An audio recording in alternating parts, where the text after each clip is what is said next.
thing that looks like comb, similar to comb in our daily life. So reed is a fixed at the top by a reed cap, and at the bottom in between a reed case and race board.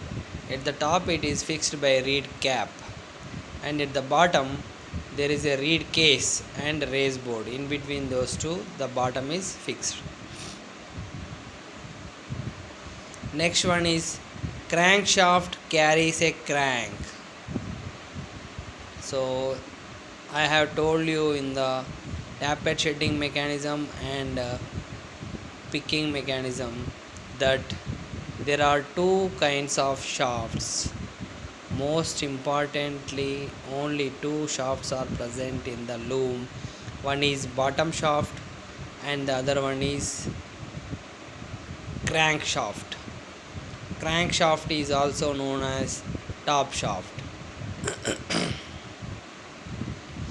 Shedding and picking mechanisms are helped by bottom shaft, whereas beat up mechanism is completed by crankshaft. That's why it says crankshaft carries a crank. And third point, the crank is connected to a crank arm, which in turn is connected to a sleigh sword by a jib and cotter joint and a connecting pin. So what is the important point that I have told you? Shedding and picking mechanisms are completed by means of with the help of bottom shaft. Shedding tappet and picking tappet. Shedding tappets and picking tappets are placed on the bottom shaft, and you have seen tappet shedding mechanism and cone over pick mechanism. So but the beat up mechanism is completed by means of crankshaft, and crankshaft carries a crank. The crank is connected to a crank arm. The crank is connected to a crank arm, which in turn is connected to a sleigh sword. Crank arm is connected to sleigh sword. You have already seen in the diagram by a connecting pin and jib and cotter joint. So see here, crankshaft, crank arm, and they are connected to here uh, to the sleigh sword. So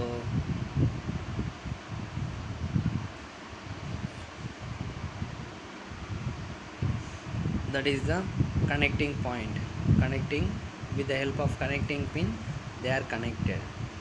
There are two sleigh swords on either side of the race board connected by a rock rail.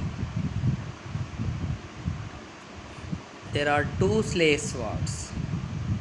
So we have seen the diagram on one side of the loom only.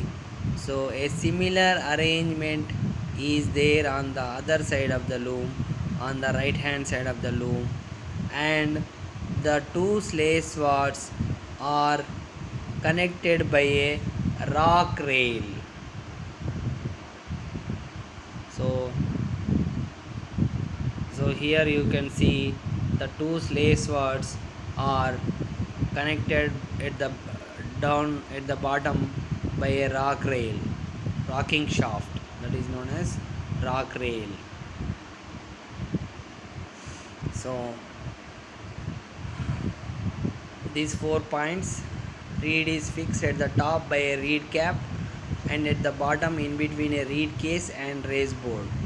Reed is fixed at the top by a reed cap, and at the bottom in between a reed case and a race board. crankshaft carries a crank, and the crank is connected to crank arm or connecting arm, which again is connected to sleigh swords by connecting pins. So suppose this arrangement is there on the left hand side of the loom, then there is a similar arrangement on the right hand side of the loom. Similar sleigh sword and connecting arm, crankshaft, crank arm, all these things are present on the other side of the loom also. So there are two sleigh swords. That's what it means. There are two sleigh swords on either side of the race board, connected by a rock rail. So they are connected by a rock rail.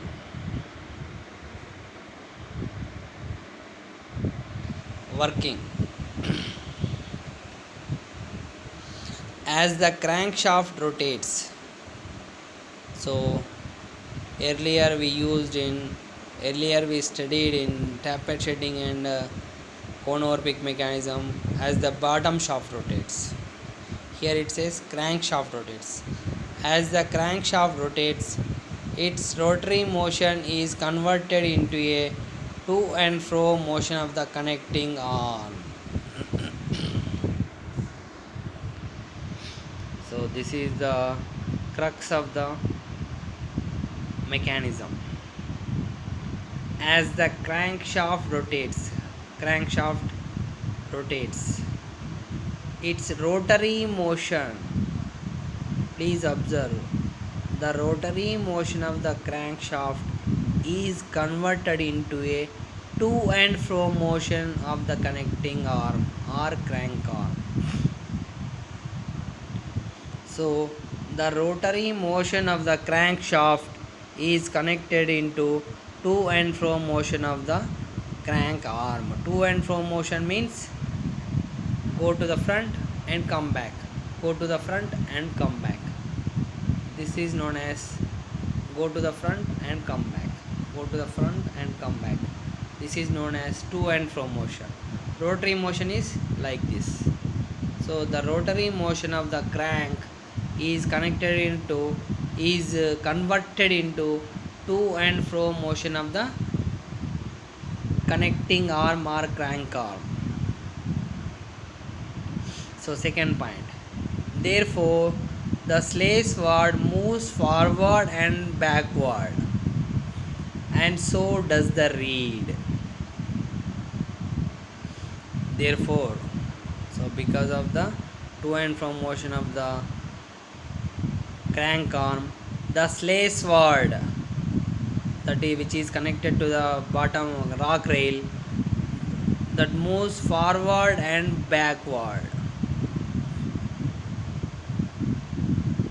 and so does the reed. That means reed also moves forward and backward. So the rotary motion of the crankshaft is converted into to and fro motion of the crank arm, and sleigh sword also moves forward and backward, and reed also moves forward and backward. Next, when the sleigh comes to the front center, the sleigh is at its forwardmost point of the movement. When the sleigh comes to the front center, so I have already told you top center, front center, back center and bottom center. These are various positions of the loom timing diagram, and shedding, picking, beat up, all these things happen in certain degrees, at certain degrees. So when the sleigh is at the front center, it is at the forwardmost point of the movement. So that is an obvious thing. So suppose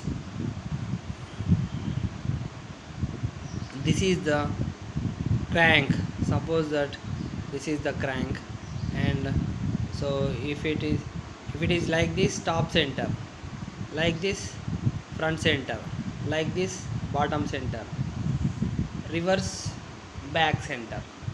So it will be like that: top center, front center, bottom center, and back center.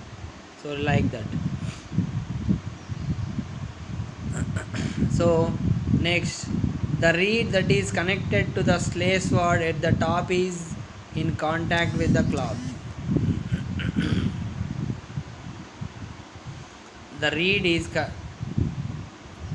the reed is connected to the slave sword and is in contact with the cloth. Cloth means like warp and weft. As the slave moves forward, the reed beats the just laid pick into the fell of the cloth. As the slave moves